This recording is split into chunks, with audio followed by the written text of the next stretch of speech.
Hello everyone, कैसे हैं? उम्मीद करते हैं अच्छे होंगे। आज मैं आपके आरआरबी एनटीपीसी ग्रुप डी में आने वाले जनरल अवेयरनेस और उसमें आने वाले करंट अफेयर और स्टैटिक जीके का जो डाउट होता है बच्चों में, क्या पढ़े कहाँ से पढ़े, वो हमेशा के लिए ख़त्म कर दूंगा। आपका ज़्यादा समय नहीं लूँगा।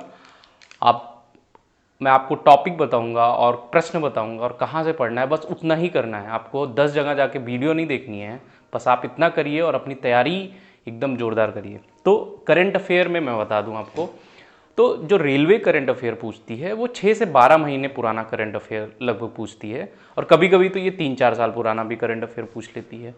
अब ये लगभग 6 से 8 क्वेश्चन, या कभी कभी ज़्यादा भी हो जाते हैं, कभी 5 भी हो सकते हैं, 4 भी हो सकते हैं, ये करंट अफेयर के क्वेश्चंस होते हैं। तो देखिए, करंट अफेयर्स के लिए पहले तो आप 6 महीने का करंट अफेयर पढ़िए अच्छे से। जब वो आपका तैयार हो जाता है और समय बचता है तो आप और 6 महीने पीछे का करंट अफेयर पढ़िए। और जो सबसे इंपॉर्टेंट काम आपको करना है कि पिछले 2 साल में जो भी सेंट्रल गवर्नमेंट के वनडे एग्ज़ाम हुए हैं उनके करंट अफेयर, उसमें जो जीएस पोर्शन में करंट अफेयर पूछे गए हैं उनको जरूर पढ़िए, क्योंकि रेलवे हमेशा जो दूसरे एग्जाम में करंट अफेयर पूछे गए हैं उन्हीं से डायरेक्ट लेती है, इसीलिए ये 2-2 3-3 साल पुराना करंट अफेयर पूछ लेती है। ठीक है, तो ये हो गया करंट अफेयर। और करंट अफेयर अगर आप किसी वीडियो के माध्यम से पढ़ रहे हैं तो उसमें ऐसी वीडियो का चुनाव करिए जो करंट अफेयर के साथ साथ स्टैटिक जीके का पोर्शन भी आपका कवर करे। ठीक है, तो ये बात हो गई करंट अफेयर, और इससे ज़्यादा करंट अफेयर कुछ नहीं आपको पढ़ना है। ठीक है, अब स्टैटिक जीके में क्या होता है? स्टैटिक जीके में कई सारे टॉपिक्स हैं जो आप अगर अभी कुछ नहीं पढ़े हैं तो 2 दिन लगेगा, जिसका आप डिटेल नोट बनाइए अपने आप से और उसको एकदम रट डालिए। टॉपिक के नाम मैं बताता हूं आपको। सबसे पहले तो आप स्पोर्ट्स, खेल से संबंधित जो भी है, किस खेल में कितने खिलाड़ी होते हैं, किस खेल में जो उसके शब्द होते हैं खेलों के, वो सब याद करिए। कौन सा टूर्नामेंट कब होता है, ठीक है, ये सब याद करिए। दूसरा कि जो हमारे गवर्नमेंट स्कीम्स हैं उन गवर्नमेंट स्कीम्स को आप एकदम पढ़ लीजिए, और कुछ एप्लीकेशंस होते हैं जो हो सकता है पुरानी परीक्षाओं में पूछे गए हैं, उनको भी पढ़िए। जो भी अवार्ड्स मिल रहे हैं, ऑनर जिसको दिया जा रहा है, वो सब पढ़िए, जैसे पद्म भूषण, पद्म विभूषण, पद्म श्री, नोबेल प्राइज, इन सबको एकदम पढ़ लीजिए।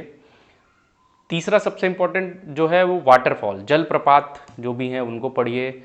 अपने इंडियन जो डिफरेंट स्टेट्स हैं उसमें कौन कौन से त्यौहार कहाँ पे मनाए जाते हैं वो पढ़िए। इम्पॉर्टेंट डेज एकदम ज़बरदस्त तरीके से आपको पता होना चाहिए, उसमें थीम क्या है, पिछले साल की थीम क्या है, वो सब भी पढ़ लीजिए। तीसरा टॉपिक और अलग टॉपिक है जैसे रैंकिंग एंड इंडेक्स, इसको नोट करिए सारे टॉपिक, रैंकिंग एंड इंडेक्स पढ़िए। और रैंकिंग में जैसे विश्व प्रसन्नता इंडेक्स में भारत कौन से स्थान पे आता है, वर्ल्ड हैप्पीनेस में कौन कौन सी मिलिट्री एक्सरसाइजेज होती हैं, किसके बीच में होती हैं, किसके बीच में हुई अभी रिसेंट पास में, ये सब पढ़ लीजिए। 2024 के ओलंपिक्स के बारे में ज़रूर पढ़िए, और उसमें विशेषकर जो भारत के खिलाड़ी जीते हैं वो कौन से खेल से संबंध रखते हैं वो पढ़िए। कौन से डांस होते हैं, क्लासिकल एंड फोक डांसेस पढ़िए। म्यूजिकल इंस्ट्रूमेंट कि कौन से वाद्य को कौन बजाता है, उसके कौन प्ले करता है, ये सब पढ़िए। और बस इतना ही टॉपिक। तो आपको मैंने लगभग 10 टॉपिक बताए, फिर से मैं बता दे रहा हूँ, आप नोट करिए। वर्ल्ड के डिफरेंट ऑर्गेनाइजेशन जैसे यूएनओ वगैरह का हेडक्वार्टर कहाँ है, कब वो इस्टेब्लिश हुआ, जलप्रपात, त्यौहार, इंपॉर्टेंट डेज विथ थीम, सारे म्यूजिकल इंस्ट्रूमेंट, उनको बजाने वाले लोग, awards and honours, government schemes and apps, sports, important appointments, ranking and index, military exercises जो भी होती हैं, जो भी ओलंपिक हुआ 2024 में, और क्लासिकल एंड फोक डांसेस ज़रूर पढ़िए। अब आप अपने दिमाग से और कुछ मत करिए, सिर्फ इसको पढ़िए, बाकी अपना मॉक टेस्ट दीजिए और ज़्यादा से ज़्यादा समय पढ़ाई में दीजिए। इससे बढ़कर कुछ नहीं आएगा। अतिरिक्त पॉलिटी में जो भी इंपॉर्टेंट आर्टिकल्स हैं उनको पढ़िए। हिस्ट्री पढ़ लीजिए, हिस्ट्री में 4 से 6 क्वेश्चंस आते हैं, ज्योग्राफी में भी 4 से 7 क्वेश्चंस होते हैं।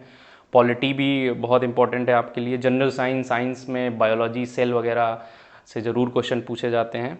तो ये आपका है, इसको आप एक बार ठंडे दिमाग से बैठ के सोचिए और अपना 100% दीजिए, पढ़िए, आपका ज़रूर सिलेक्शन होगा। और अभी से जो लोग भी कमेंट कर रहे हैं कि क्या कट ऑफ क्या जाएगी, ये सब अभी आप सोचना बंद करिए। बस आप ये समझिए कि हमको 80% से ज़्यादा इस परीक्षा में लाना है, 100 में 80 से ज़्यादा तो लाना ही लाना है, तभी आपका कहीं सिलेक्शन होगा।